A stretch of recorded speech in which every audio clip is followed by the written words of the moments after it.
Bonsoir, chers frères et sœurs. Béni soit l'Éternel qui nous a bénis de toute espèce de bénédiction au cours de cette journée. Il a étendu sa main depuis le matin très tôt et il nous a fait traverser la journée d'aujourd'hui et protéger de 1000 dangers dont nous ignorons. Nous le bénissons d'autant plus que nous sommes encore là ce soir. Merci parce qu'il a étendu sa main sur chacun, sur chaque foyer. Merci parce qu'il nous a donné sa parole et que nous avons résolu de notre cœur de prendre sa parole au sérieux. Vrai? Il n'y a rien de plus merveilleux que de servir le Seigneur. Je voudrais apporter un complément pour clore. Vous avez bien compris ce que c'est que l'escalier de Pierre.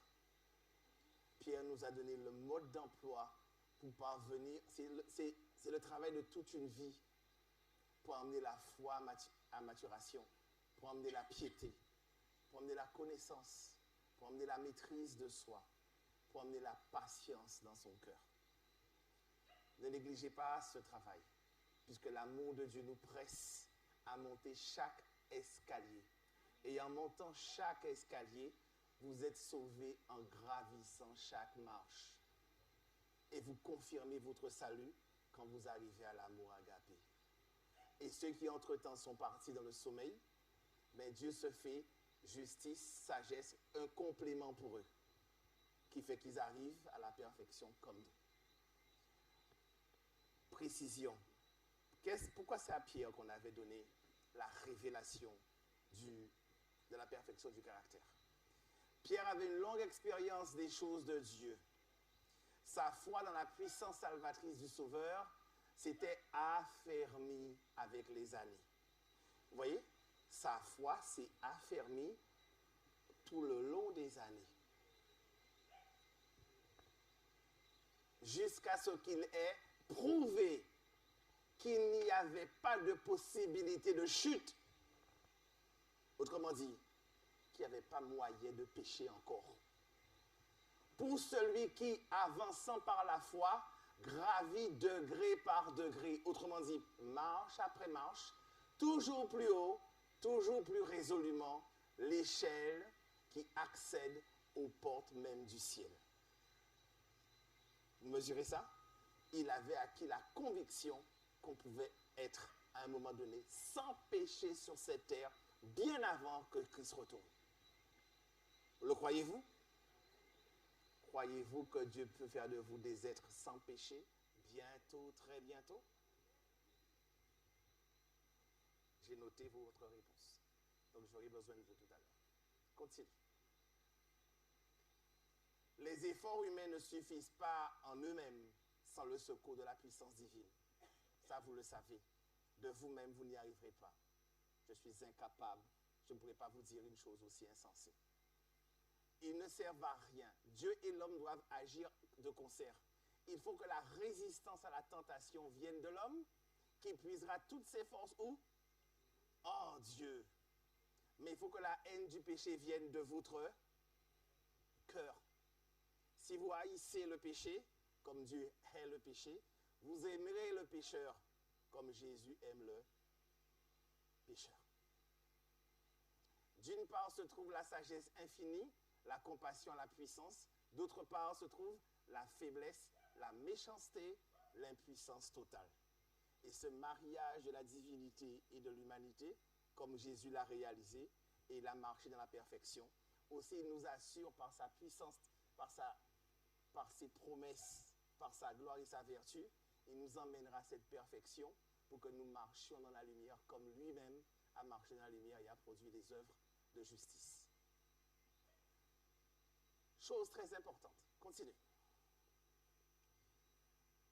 Avant de clore le chapitre sur l'escalier de Pierre, je ne peux pas vous laisser sans vous donner cette information. Comment Satan procède-t-il pour nous obscurcir l'intelligence et me donner l'illusion de servir le vrai Dieu? Il me donne l'illusion que je sers Dieu, je prie, je chante et compagnie, alors qu'en fait, je sers ses propres intérêts sans le savoir. Soyez très attentifs. Qu'est-il écrit? Continue.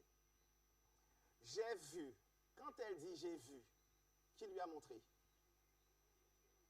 Dieu lui a montré. Or, si Dieu lui a montré, ça veut dire que la chose est. Et nous ferions mieux de prêter attention triplement. J'ai vu de mauvais anges se battre pour des âmes. Et les anges de Dieu leur résistaient. J'ai une âme, par exemple, il y a moi là. Il y a une légion d'anges mauvais autour de moi. Mais il y a aussi une légion d'anges de Dieu autour de moi qui préservent ma vie. La lutte était âpre, je n'en ai aucune idée. Mais Dieu aime ses enfants. Si vous connaissez l'histoire qu'il avait demandé, laisse-lui voir les anges, et il y avait des milliers d'anges dans la bataille. Alors, les mauvais anges se pressaient autour d'elle, autour de ses âmes. Alors, je dois vous préciser, quand une âme met son pied sur un terrain enchanté, c'est-à-dire vous allez quelque part où vous faites quelque chose que Dieu n'aime pas. Vous comprenez? Quand vous faites quelque chose que Dieu n'aime pas, vous allez dans un lieu où Jésus-Christ va rester dehors, de mauvais anges vont se mettre autour de vous. Mais les anges de l'Éternel vont être là aussi, mais pas pour les mêmes buts. Regardez bien. De mauvais anges se pressaient autour de ces âmes, empoisonnant l'atmosphère. Quand ils disent qu'ils empoisonnent l'atmosphère, ils rendent l'atmosphère tellement dense, lourde, sans lumière, que vous avez la conviction, vous n'avez aucun moyen de vous en sortir. Le seul moyen de vous en sortir, vous entendez des voix qui vous disent, filez avec ça. Suicidez-vous. Vous comprenez pourquoi les âmes s'en vont? Parce qu'ils vivent une réalité qui, à ces ultimes moments, ils entendent clairement quelque chose et ils passent à l'acte. Empoisonnant l'atmosphère, paralysant leur sensibilité. Des saints anges veillent anxieusement sur ces âmes, prêts à repousser l'armée de Satan. Les anges de Dieu sont là. Ils sont prêts à repousser, mais ils ne les repoussent pas. Ils voient que les uns sont en train d'assaillir l'âme pour qu'elle puisse perdre son fil. Mais les bons anges n'exercent pas leur action sans le consentement de ces personnes. Parce qu'il faut crier, Seigneur, sauve-moi. Arrache-moi de là où je suis. Ou Seigneur, je ne veux pas faire ça. Mais si tu ne m'aides pas, je vais rentrer dedans corps et âme. Donc les anges me protègent, mais pas plus que ça. Parce qu'ils attendent quoi de ma part? Le cri. Mais les bons anges n'exercent pas leur action sans le consentement des individus. Si ces individus cèdent en face de l'ennemi sans offrir de résistance, les anges de Dieu doivent se borner à quoi? À tenir en échec l'armée de Satan pour qu'elle ne détruise pas ceux qui sont en péril avant que de plus grandes lumières ne leur soient communiquées, pour les réveiller et les pousser à réclamer l'aide du ciel. Pas de cri, on vous préserve la vie simplement. Mais vous allez recevoir beaucoup de coups. Vous comprenez ça? Vous comprenez maintenant quand vous traversez des épreuves, pourquoi vous êtes secoué de haut en bas?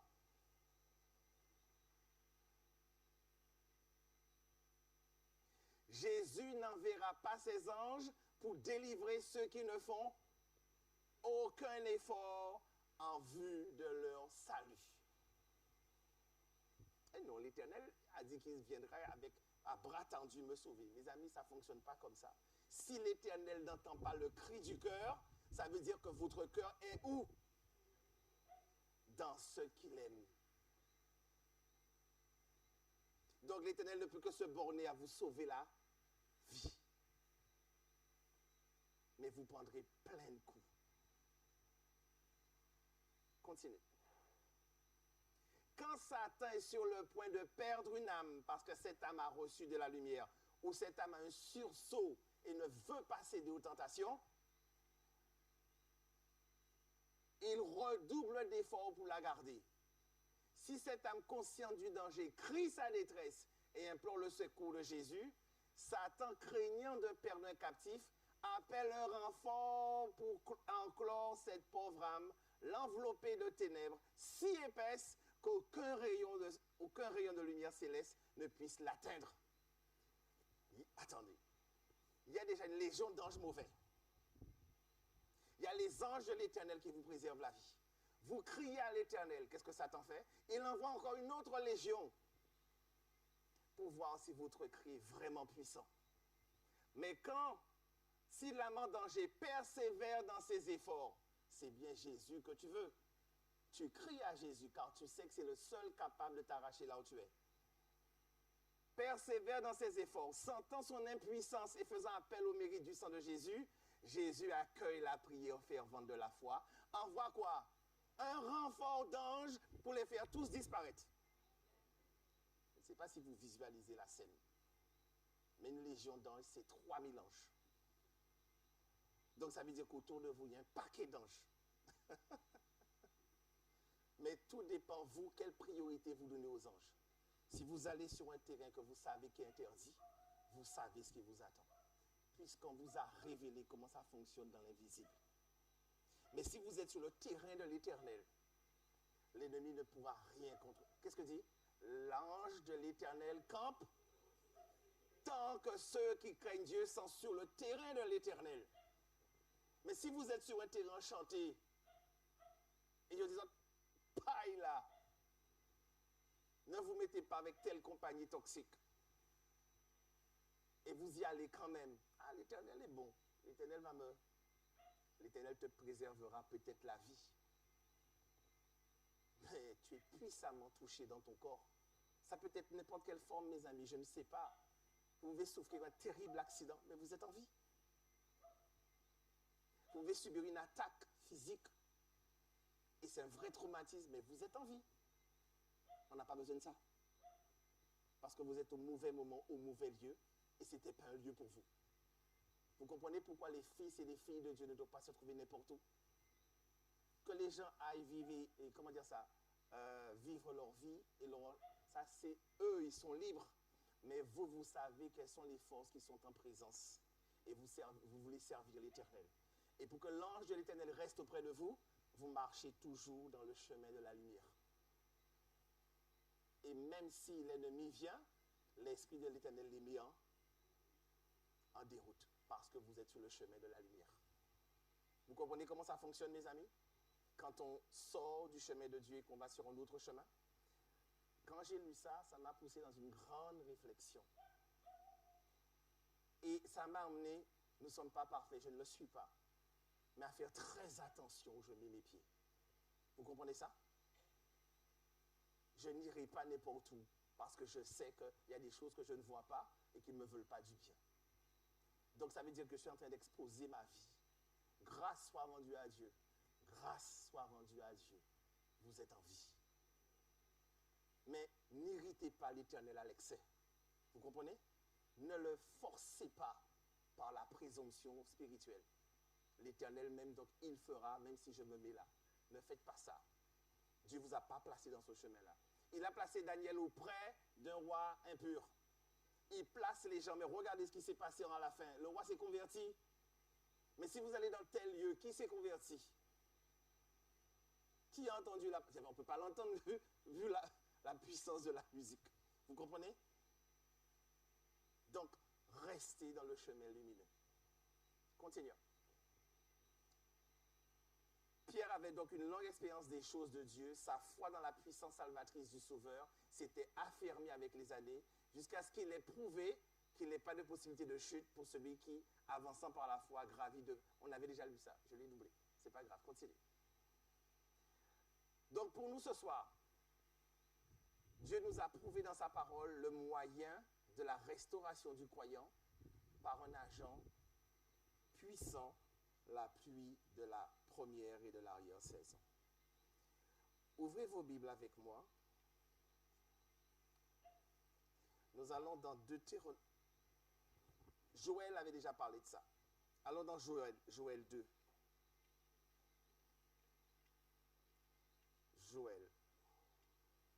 Joël 2, verset 23. Vous y êtes, qu'est-il écrit? Vous y êtes? Et vous, enfants de Sion, autrement dit, et vous, enfants de Chauvel, soyez dans l'allégresse et réjouissez-vous en l'Éternel votre Dieu, car il vous donnera quoi? La pluie en son temps. Oh, c'est le temps de la pluie. Il vous enverra la pluie de la première et de l'arrière-saison, comme autrefois. Allons voir d'autres textes. Allons dans Deutéronome 11. Deutéronome 11. Deutéronome 11, verset 13. Nous avons vu que pour croître de grands progrès dans l'escalier de Pierre, il faut méditer la parole matin, midi et soir. Vrai? Qu'est-il écrit au verset 13? Deutéronome 11, verset 13. Si vous obéissez, communauté de Chauvel, à mes commandements et que je vous prescris aujourd'hui, si vous aimez l'Éternel, votre Dieu, si vous le servez, comment? De tout votre cœur et de toute votre âme, je donnerai à votre pays, mais mon pays, c'est la Guadeloupe. Pour une communauté, il donne à votre pays la pluie en son temps, la pluie de la première et de l'arrière-saison. Et tu accueilleras ton blé, ton mou et ton huile. La richesse accompagne les bénédictions de l'Éternel sur le pays. Verset 15, je mettrai dans ton champ de l'herbe pour ton bétail. Bref, la terre deviendra fertile. Allons maintenant dans Deutéronome 32. À quelles conditions la pluie tombe? Vous avez oublié. À quelles conditions la pluie tombe?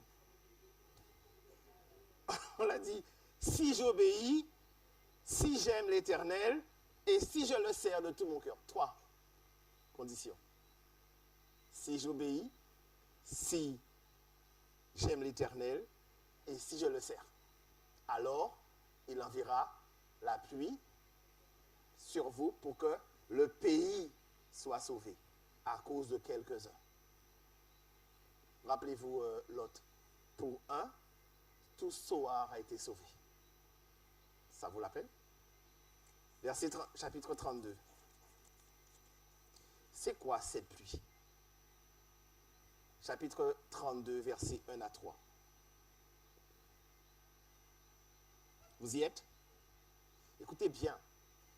Écoutez la parole de la bouche de l'Éternel. Verset 2. Que mes instructions, autrement dit, la parole de l'Éternel, vrai? Or, la parole de l'Éternel, qu'est-ce que c'est pour nous présentement? C'est un message. Quel est le message de l'Église à laquelle vous appartenez pour 2024? C'est le message des 3 anges. Vrai? Or, on ne peut pas parler du message des 3 anges sans parler du message du 4e ange. C'est un message répété. Bref, c'est un message 3 anges, 4e ange. Écoute mes paroles, mes instructions qui se répandent comme la pluie. Que ma parole tombe comme la rosée, comme des gouttes d'eau sur. Maintenant, mettons de l'ordre. L'Éternel nous l'a donné. Quel est le rôle de l'étudiant de la Bible? De remettre les choses dans l'ordre, selon l'ordre chronologique dans le monde agricole. Dans la nature, qu'est-ce qui vient en premier lieu?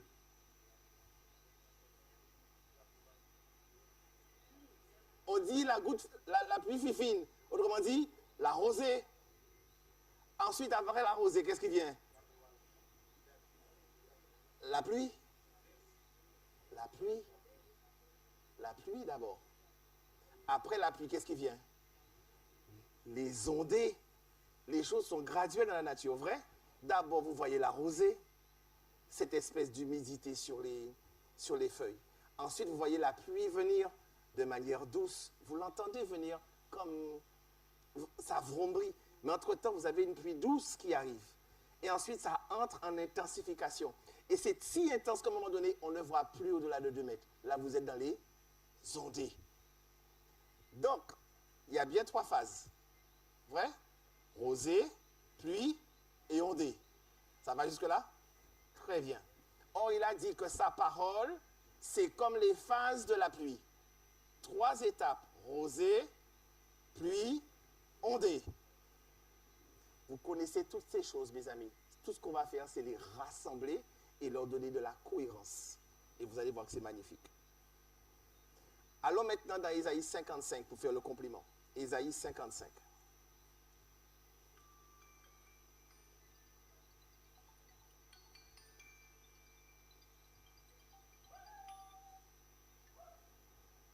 Ésaïe 55.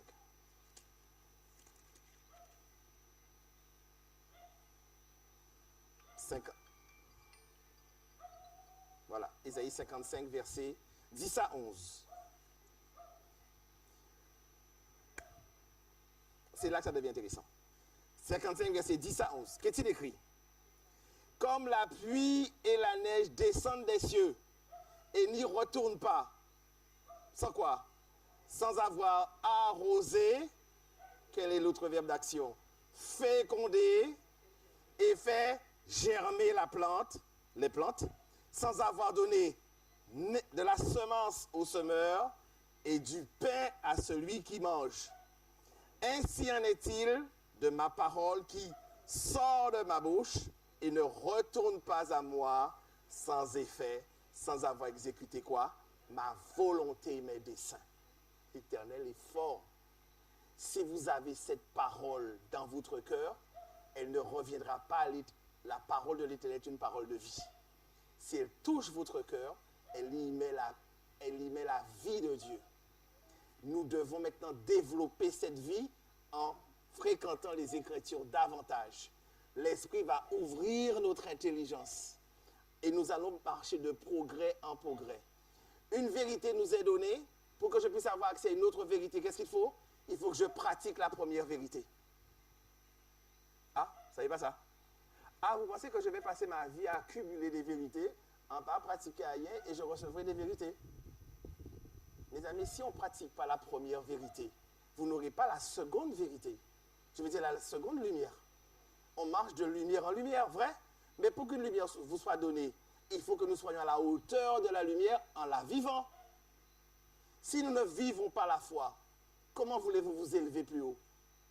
Vous comprenez pourquoi beaucoup restent simplement « je crois » et ils ne vont pas plus loin. Mais c'est déjà pas mal de quoi. Notez, vous êtes sauvés par grâce, par le moyen de la foi, et ça ne vient pas de vous. C'est vrai. Mais ça s'annonce à qui ça? À celui qui vient de naître dans les Écritures et à qui on berce et on lui donne le biberon, ou à celui qui marche déjà avec l'Éternel depuis un certain temps? À qui ça s'adresse? Oui, c'est une vérité, c'est un principe. Mais si ce principe était, comment dire, le seul, pourquoi dans l'Écriture nous trouvons plus de vérité nous éclaircissant sur la foi et nous disant affermis ta foi, ajoute à ta foi, fais ceci, fais cela, car si tu ne fais pas cela, ou pas Adam aille. Dieu nous parle selon la maturité que nous avons. Nous supportons les vérités à partir de ce que nous sommes capables de supporter. Quand Dieu vous dit vous êtes sauvés par grâce, c'est vrai, mes amis. C'est Jésus qui a tout fait. Maintenant, Jésus vous a fait rentrer en lui. Vrai? Je vous donne un exemple. Je viens de manger des pastèques. Ensuite, je prends des litchis. Mais il s'avère que cette graine de litchi, cette chair de litchi était avariée. Donc automatiquement, quand je l'avale, le melon me fait du bien, tout se passe bien, le melon se dissout, se transforme, il est transporté par mon sang. Mais le litchi, lui, il va rester tel quel. Compact. Il refuse de se laisser dissoudre par les acides qui sont dans mon ventre. Je commence à entrer dans des spasmes. Je commence à avoir des crampes. Qu'est-ce que mon corps est en train de me dire? Il y a un corps étranger qui refuse de se soumettre. Il y a un corps qui te fait du mal. Qu'est-ce que tu décides? Tu le régurgites ou tu le laisses te faire du mal tout le temps? Qu'est-ce que vous allez faire, vous? Ben Dieu, il est comme vous. Lorsqu'un corps refuse de se soumettre, qu'est-ce qu'il fait? Il a dit, je vous vomirai. Dieu, c'est la première fois que Dieu va vomir. Dieu ne sait pas vomir. Il n'a pas déjà vomi plusieurs fois. Dieu n'a jamais vomi dans le passé. Vous savez que Dieu a déjà vomi plus d'une fois, au moins 3 fois. Il a déjà vomi son peuple. Vrai? Dieu sait vomir. Et il sait choisir d'autres personnes. Donc ça veut dire que il y a une première vérité qui est donnée. Maintenant, vous avancez pas à pas avec l'Éternel. Vous n'êtes plus au lait. Vous passez à une nourriture plus solide. Qu'est-ce que l'Éternel va vous apprendre? Sans la foi, nul ne peut voir Dieu. Maintenant, vous devez emmener la foi à sa maturité. Et la foi va vous propulser dans les vertus de Jésus. Et les vertus de Jésus, ce sont son caractère. Miséricorde, bon, lent à la colère. Toutes ces vertus-là sont développées et viennent sur la foi. On a vu 2 textes, celui de Jude et celui de Pierre. Ajoutez, construisez sur jusqu'à ce que l'édifice que vous êtes termine sa construction, car vous êtes le temple de Dieu. Un temple paraissait inachevé, mais vous êtes sur un fondement solide qui est la foi, sur la doctrine et les fonds sur Jésus. Regardez le sanctuaire. Les colonnes étaient appuyées sur quoi? Est-ce que les colonnes touchaient le sol? Les colonnes étaient sur quoi? Sur un socle. Et qui était le socle? Jésus. Vous n'êtes pas censé toucher la terre. C'est Jésus qui a vaincu cette terre et vous êtes sur le fondement Jésus. Aucun autre que vous ne peut toucher la terre. Si vous touchez la terre, ça veut dire que vous faites corps avec la terre et que vous regardez à la terre. Or, nous sommes sur Jésus qui a vaincu ce monde. Donc, je n'ai plus de contact direct avec la terre. Je suis nourri par Jésus et j'ai le casque du salut.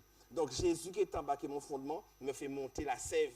Le casque du salut me donne la grâce qui me nourrit en descendant. Donc, les forces montantes et descendantes me transforment et je marche de progrès en progrès. Et je tiens solidement le fin lin, c'est-à-dire les œuvres de justice de Christ qui me font faire, qui me montrent que je suis un ouvrier avec Christ et ma vie est cachée en lui. Vous n'avez jamais vu que le sanctuaire était entouré d'un fin lin blanc? Mais le fin lin blanc, ce n'est pas les œuvres de justice. On ne voit pas la colonne parce qu'elle est cachée en Jésus. Mais la colonne est fondée sur un socle qui représente Jésus. Donc, nul ne peut être en contact avec cette terre et aimer cette terre puisqu'il est fondé en Jésus. Est-ce que nous sommes d'accord, mes amis? Donc, l'Éternel nous emmène au fur et à mesure beaucoup plus haut. Regardez à quelle hauteur il a emmené Pierre, dans la perfection du caractère. Et Pierre nous dit, si ces vertus sont en nous, vous ne pécherez point. Et sans ces vertus, le péché continuera à vous dominer. Est-ce que la Bible est claire? Tout est important, mais tout a sa position et son cadre en fonction des degrés que nous avançons. Mais le principe reste vrai pour tous. Mais tout dépend à quel niveau vous êtes avec l'Éternel. Alors, oui. La neige, en quoi la neige est un fertilisant? On comprend la pluie. La neige, c'est de quelle température? Froide, très froide.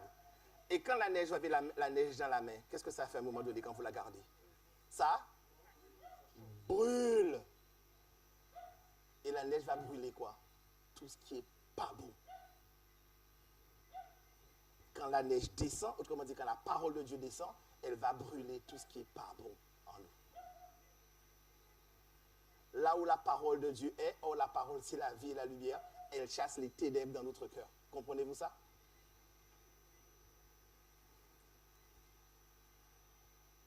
On y va, à l'écran.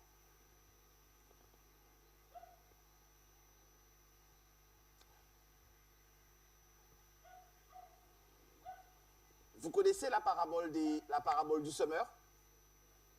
On a semé dans différents champs. La semence représente quoi? La parole de Dieu. Le champ représente quoi? Soyez clairs. Le champ représente quoi? On vous représente différents champs.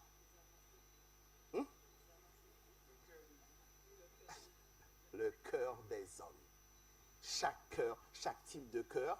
Et on comprend pourquoi la parole est étouffée, la parole presque prend, et puis après la parole s'éteint. Mais la parole dit la semence est tombée dans un bon terrain. C'est-à-dire la parole a été acceptée de tout cœur. Que dit Jean? À ceux qui l'ont accepté, il a donné le pouvoir de devenir enfants de Dieu. Ceux qui ne l'ont pas accepté, ils sont devenus ennemis de Dieu.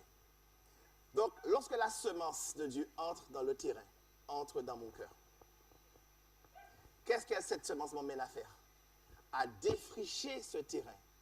Vous connaissez le verset. Défricher un champ nouveau. Enlever les ronces et les épines. Et au fait, quand vous avez un terrain, il y a des ronces et des herbes. Qu'est-ce que vous faites avant de semer? Vous enlevez les ronces, vous arrachez toutes choses et vous commencez à bêcher. C'est-à-dire que vous retournez la partie sèche pour avoir la partie humide. Pourquoi la partie humide est en l'air? Pour que les rayons vainqueurs du soleil et la pluie, quand ils vont rencontrer cette terre et ces minéraux, créent un arc électrique.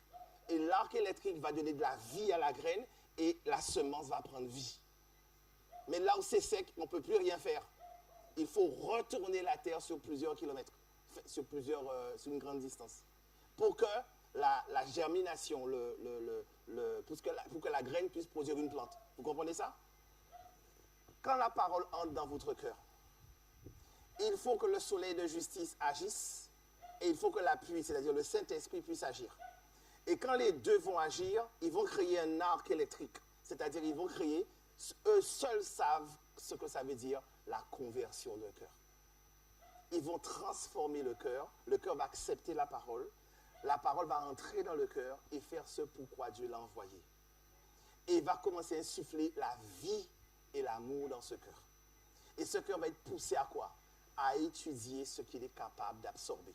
Et au fur et à mesure que ce cœur absorbe, l'Éternel le prend et le fait grandir. D'une plante faible, il commence à devenir un arbuste fragile mais peu solide. Et ensuite, il va faire de lui un cèdre solide avec des racines profondes. Que dit le psaume 1? Il est comme un arbre planté près d'un. Ses racines vont où? Et le courant d'eau, c'est quoi? C'est pas le Saint-Esprit? Et ses feuilles sont toujours vertes. Tout ce qu'il touche, lui réussit.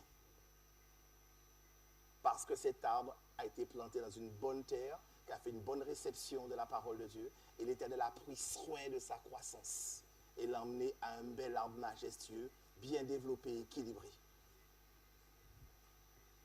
Qu'est-ce qui emmène un fruit à la maturation? Autrement dit, qu'est-ce qui emmène un cœur à la maturation?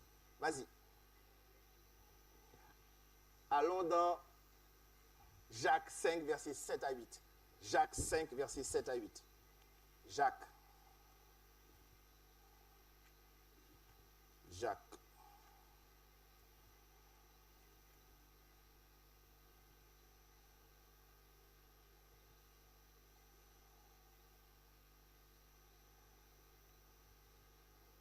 Jacques 5, versets 7 à 8. Qu'est-il dit? Soyez donc patients, frères, jusqu'à l'avènement du Seigneur. Voici le laboureur attend quoi? Le précieux fruit de la terre, prenant patience à son égard, jusqu'à ce qu'il ait reçu les pluies de la première et de l'arrière-saison. Vous aussi soyez pendant que vous êtes patient, qu'est-ce que vous devez faire? Affermissez votre cœur, car l'avènement du Seigneur est proche. Affermir son cœur, c'est étudier la parole pour avoir de solides connaissances, afin que lorsque de faux bergers arrivent, vous puissiez solidement dire, il est écrit et le réfuter. Car vous êtes sur un fondement solide. Vous comprenez?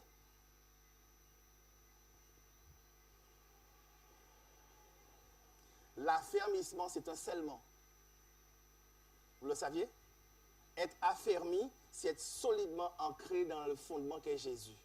Or, si vous êtes affermi dans une vérité, personne ne pourra vous bouger dans cette vérité. Personne. Et si on vous prêche un autre évangile que Jésus, qu'il soit, continue. Quelle est cette pluie? C'est bien ça? Quelle est cette pluie? Allons dans Ésaïe 44. Nous l'avions lu déjà. Ésaïe 44.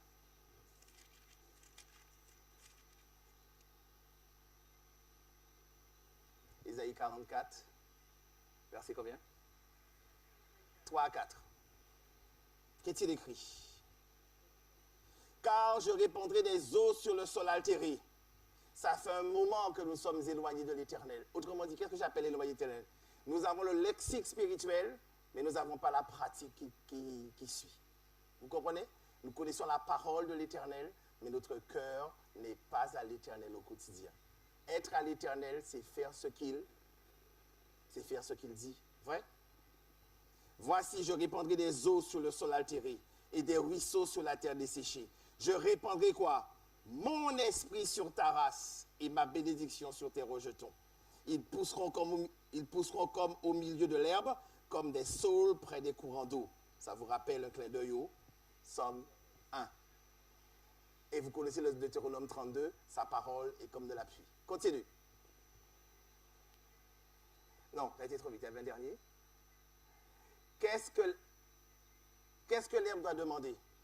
Qu'est-ce que nous, l'herbe, devons demander? À votre avis, qu'est-ce qu'on doit demander à l'Éternel? C'est la période. Qu'est-ce qu'on doit demander? De nous arroser. Zacharie 10. Zacharie 10.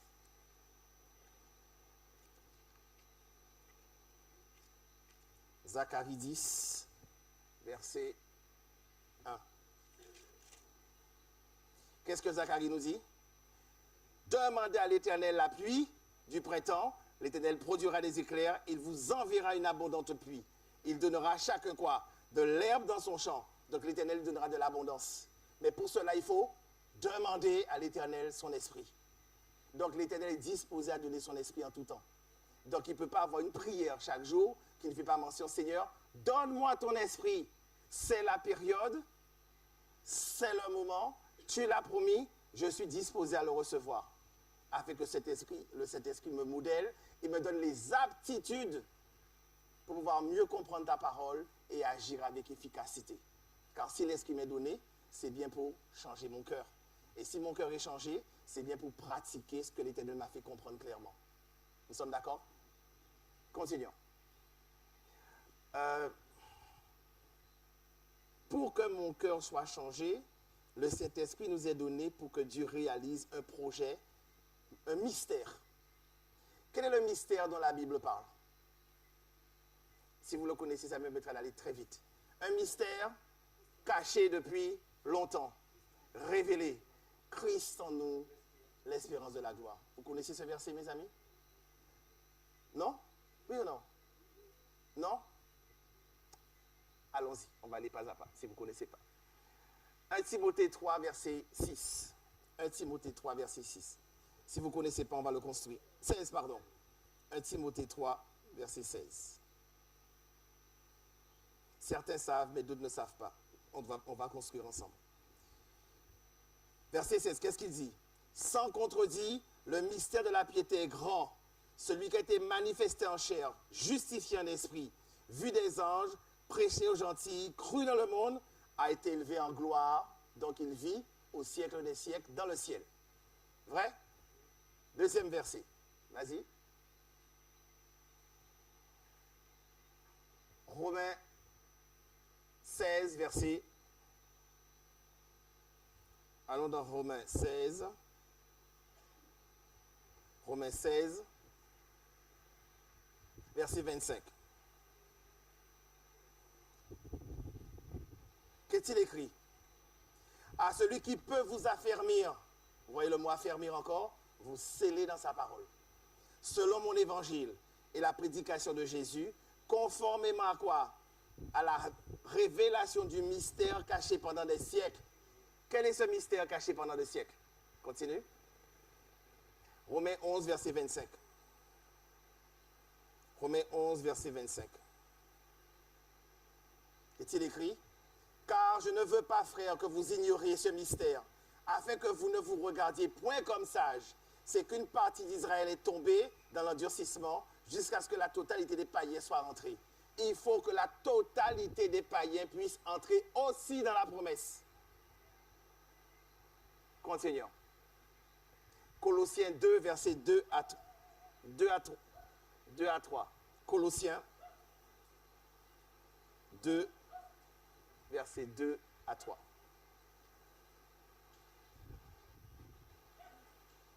Alors, il est dit, afin qu'ils aient le cœur rempli de consolation, qu'ils soient unis dans la charité et enrichis d'une pleine intelligence. Pourquoi faire? Pour connaître le mystère de Dieu, à savoir Christ. Si c'était ça, c'est déjà une merveilleuse nouvelle. Allons plus loin. Éphésiens 3, verset 6. Éphésiens 3, verset 6. Vous y êtes?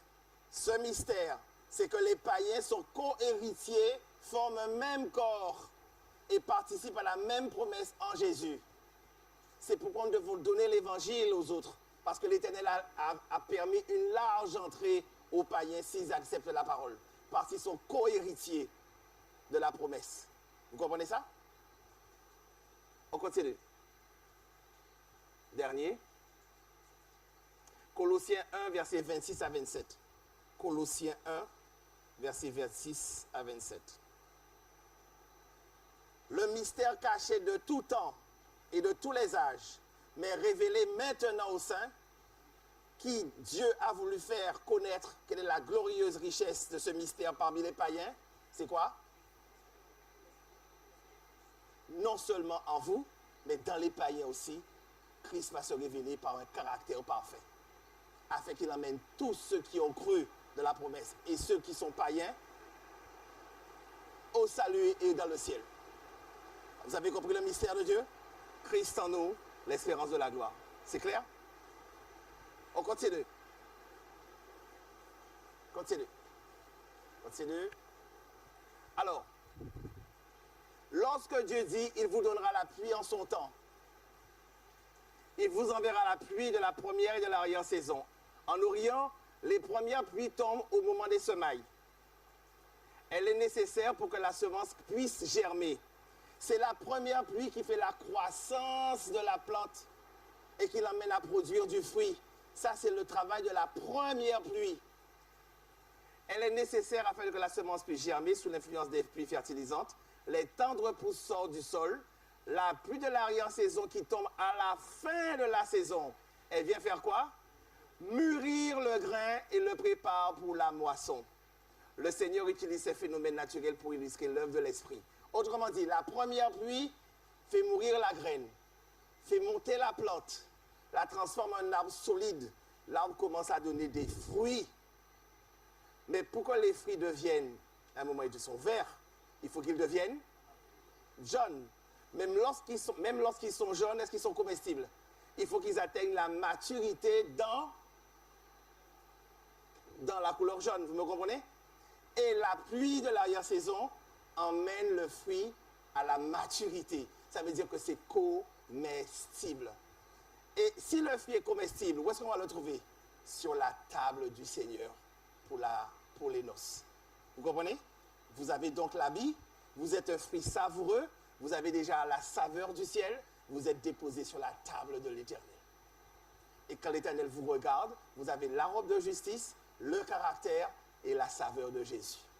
Vous comprenez ça? Continue. La semence contient un principe. C'est un principe de vie que Dieu met dans la parole. Il a placé ce principe dans la parole. Cependant, livrée à elle-même, il lui est impossible de germer. La graine ne peut pas germer par elle-même. L'homme a un rôle à jouer dans la germination de la semence. Au-delà d'un certain point, il ne peut cependant rien faire et doit dépendre de celui qui a relié le semail aux moissons par le lien merveilleux de sa toute-puissance. Sans Dieu, l'agriculteur, quand il a semé, quand il a arrosé, tout ce qu'il peut faire après, c'est attendre et prier que les conditions soient favorables et qu'il ait une bonne récolte. Donc, à un moment donné, nous avons étudié, nous avons prié et nous avons fait tant bien que mal ce que Dieu nous demande. À un moment donné, qu'est-ce qu'il faut faire? Attendre en travaillant que l'Esprit Saint achève son œuvre dans notre cœur. Et pour cela, il faut être persévérant. Et l'Esprit nous fait marcher les marches de l'escalier de pierre, un après l'autre. Ça coûte, mais l'Esprit promet qu'il vous emmènera à l'amour agapé. Autrement dit, à la perfection du caractère. Continue. Il y a de la vie dans la semence. de la puissance dans le sol. Mais si l'énergie infinie ne s'exerce nuit et jour, la semence reste improductive. Les ondées doivent rafraîchir les champs altérés, le soleil doit donner sa chaleur, l'électricité doit être conduite jusqu'à la semence dans le sol. Le Créateur qui a placé dans le grain le germe de la vie peut seul le faire fructifier. Chaque semence se développe et chaque plante croît par la puissance de Dieu.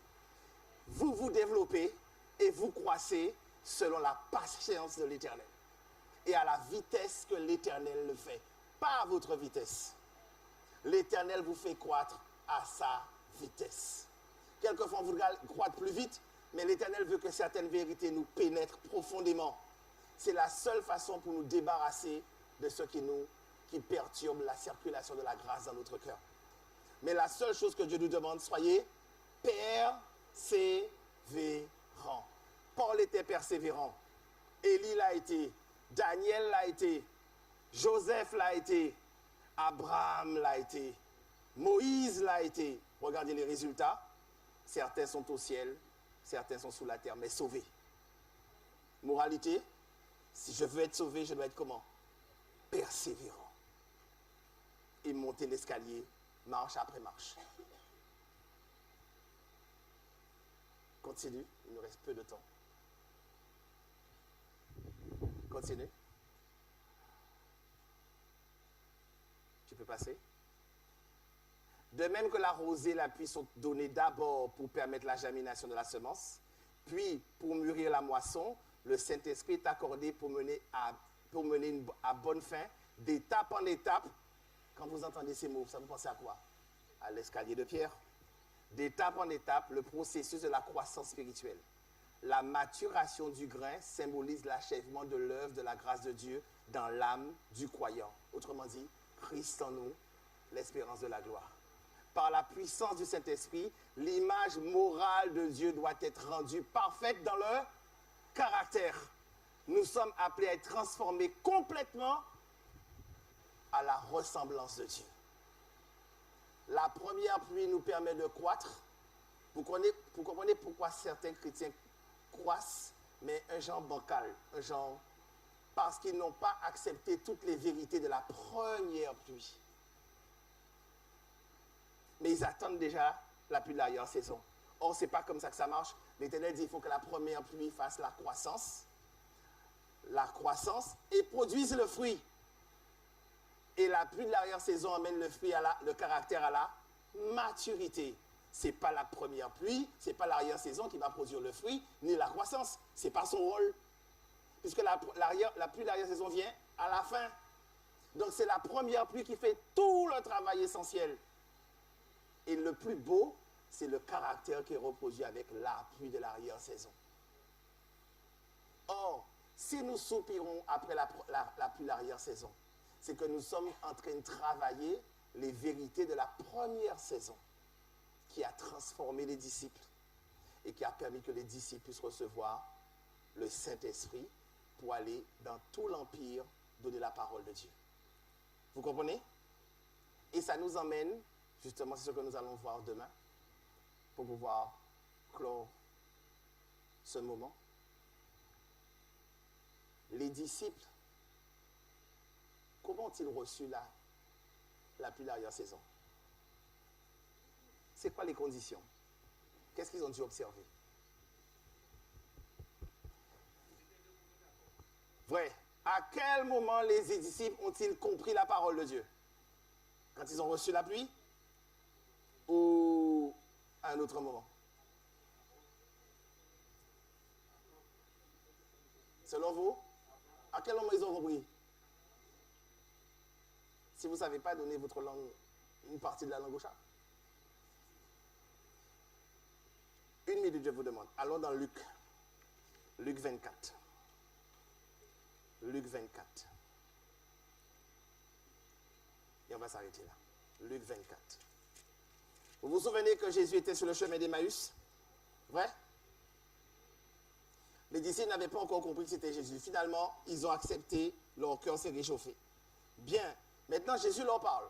Regardez ce qu'il leur dit. Verset 44, Luc 24, 44. C'est très important, mes amis. car si nous comprenons ce qui est écrit, nous savons, nous, comment il faut faire. Il leur dit, c'est là ce que je vous disais lorsque j'étais encore avec vous. Il fallait que s'accomplisse ce qui était écrit de moi dans la loi de Moïse. Donc Dieu remonte depuis Moïse pour comprendre, pour les faire comprendre les vérités le concernant. Regardez verset 45, que lisez-vous? Alors, il leur ouvrit l'esprit afin que quoi? Afin qu'ils comprissent les Écritures. Là, ils comprirent. Car Jésus était avec eux. Il leur ouvrit l'intelligence par l'Esprit et ils comprirent les Écritures de Moïse, juste tout le principe de Jésus, toute la prophétie. Ils comprirent tout. Regardez, suivez bien, nous avons terminé. Regardez ce qu'il dit. 46. C'est ainsi qu'il est écrit que le Christ souffrirait. Ils avaient compris maintenant et qu'il ressusciterait des morts le 3e jour. 47. Que la repentance et le pardon des péchés seraient prêchés. Ils ne leur donnent pas le but de leur mission. Maintenant qu'ils ont le but de la mission, qu'est-ce qui leur manque? Verset 48. Vous êtes mes témoins de ces choses. 49. Voici, j'enverrai sur vous ce que mon Père a promis, mais vous restez dans la ville jusqu'à ce que vous soyez revêtus de la puissance d'en haut. Ils ont compris les Écritures. Qu'est-ce qui leur manquait? Pour aller faire quoi? Pour aller dire ce qu'ils ont compris. Ils ont besoin de la puissance pour aller dire ce qu'ils ont compris. Car si vous avez compris quelque chose, mais vous n'avez pas la puissance pour aller le dire, comment vous allez vaincre les forteresses de l'ennemi? Il vous faut la toute puissance de Dieu pour faire reculer le prince des ténèbres. Vous voulez avoir l'esprit, mais il va falloir respecter les conditions qu'ont données les disciples. L'esprit vous a été donné tous les jours. Pourquoi? Pour ouvrir notre intelligence afin que nous comprenions les Écritures. Et quand nous serons arrivés à un commun accord de la compréhension des Écritures, nous allons comprendre clairement quel est notre projet avec Dieu. Le seul projet que Dieu a, c'est sauver des âmes. Il va faire croître dans notre cœur l'amour, la valeur d'une âme. C'est le sang de Jésus. Rien n'est plus important que sauver une âme. Et les disciples vont se mettre ils sont partis heureux. Pourquoi? On leur dit, mais comment? Leur sauveur est parti, et ces messieurs, au lieu triste, ils sont partis tout contents. Pourquoi ils sont partis contents? Pourquoi ils sont partis contents? On vient de le dire. Parce qu'ils avaient compris les Écritures. Et ils savaient que leur sauveur reviendrait. Et ils savaient qu'il accomplirait sa promesse. Donc ils partirent, Jésus est parti, mais ils sont contents. Et ils étaient là tous les soirs dans la chambre haute. Alors que nous avons des problèmes pour être là le mercredi. Vous comprenez pourquoi? Nous n'avons pas la même compréhension des Écritures, ni de l'objectif des Écritures. Donc c'est normal que nous soyons un peu en chiclette. Il n'y a pas de secret. Or, si chacun d'entre nous avait la valeur d'une âme, que c'est le sang de Jésus, et que l'ennemi fait de nous les punching balls, nous nous lèverons avec la puissance de Dieu pour pouvoir arracher ces âmes.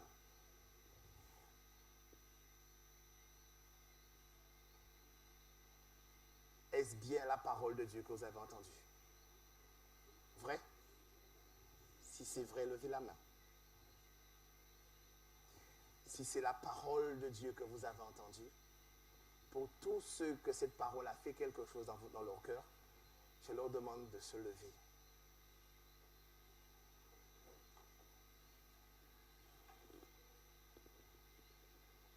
Et à une deuxième catégorie, si la parole de Dieu a résonné dans votre cœur et vous a donné l'envie de connaître davantage du Seigneur afin d'avoir une onction spéciale et de mettre votre vie en conformité en la plaçant intégralement dans la main du Sauveur, levez simplement la main pour qu'on puisse prendre soin de vous. Et s'il y a lieu, de vous faire entrer dans les eaux du baptême pour faire alliance avec Dieu. Si certains ont déjà fait alliance avec Dieu, mais ils vont faire une nouvelle alliance par la Sainte Seine. Mais s'ils ne sont jamais rentrés dans les eaux du baptême, gardez les mains en l'air. Ça fait... Non, ne baissez pas vos mains. Rappelez-vous, quand ils baissaient la main, l'ennemi gagnait les batailles. Donc, ceux qui ne sont jamais rentrés dans les eaux, gardez la main en l'air car c'est par la parole qu'elle reste en l'air. Vrai? 1, 2, 3 personnes.